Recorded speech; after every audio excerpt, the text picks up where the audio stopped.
So we've been doing this a little while now. So our little community has started to grow, and we're reaching people in different places. And so I was thinking about last episode, and we were talking about that little paper device that we would use to predict our futures as kids, and we couldn't remember what we called it and had some ideas. So I was like, I'm gonna put that question out to our community and see, you know, who wants to chime in, who remembers it, and what where they live and what they, called it. So I got answers from all over the place, So cool. including some from Europe. So all over the US and abroad. And I thought I would share what people were saying just a little bit. Amazing. So overall, people seem to agree that they were indeed called cootie catchers. Okay. That was like the most, but also there were a lot of people saying they called them fortune tellers, which makes sense. A Okay. lot of people said they That's what I called them called it. chatterboxes, which Oh, Mm. I feel like that kind of that rang a little sounds bell familiar. for me. Yeah, Fortune teller just rang a bell for me. yeah. And then some people just called them mash, which I feel That's like what I remembered. yeah, because It that is. was, An I option. thought, Yeah. right, right. And then one person said that they actually called it a nom nom, which I thought was cute. I'm so curious. Did the person from Europe or people from Europe have something very different? No, I think that one was cootie catcher too. Okay, that's awesome. Yeah. Because I asked, and I may have told you this already, and I'll let you get back to your story as well. But I asked my students. So for those of you that don't know, I teach 7th grade.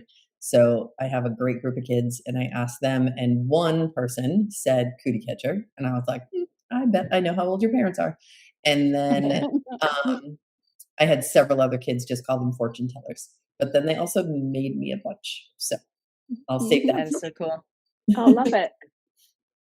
Well, there were definitely people who said that, like, I don't think we called it anything. They remembered playing with it, but didn't remember what they called it. So, um, and I felt like I'm like, oh, me too. That's totally my Right. camp that I was in.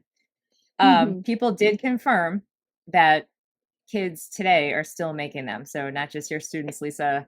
Yep. There were some people who said that their grandkids make them. So I thought that was cool. And then people were saying too that they remember being a kid, in the 80s and the 90s, and their grandparents talking to them about having played with them when they were little. So these things have been around a long, Awesome. long time.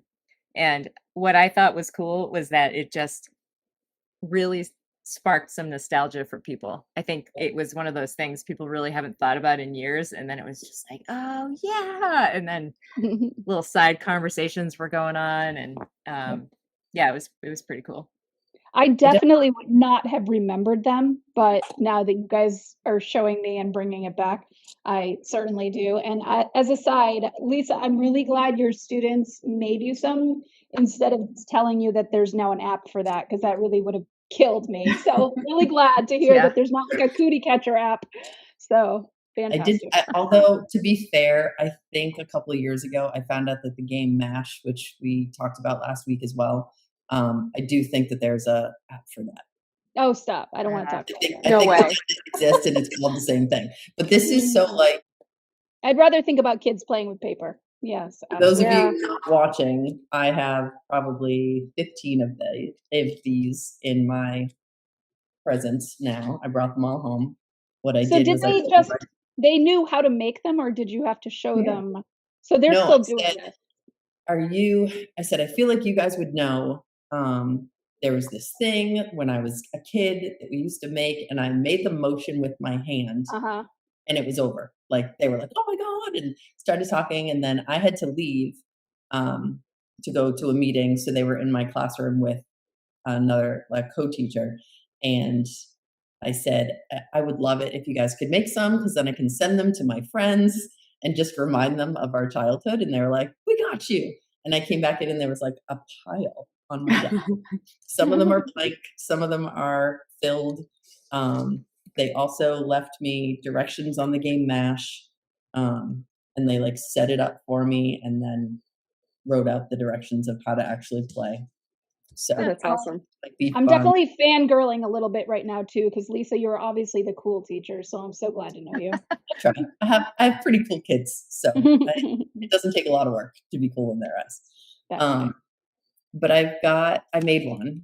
So someone made me a blank one, and I thought we could play. Are you guys willing? Oh my God. Yes. So maybe we go in the same order and we'll skip me. So we'll start with Megan. I'll tell you the colors because we all know that, like, truthfully, nobody can see what's written on here because I can barely see it and I'm holding it. But I thought it might be fun to help us with this whole midlife to revisit our childhood. So we'll start with Megan and then Tara and then Colleen and then Erin. So Erin will be the fortune. She'll get the fortune for all of us because we'll all do it together. Oh.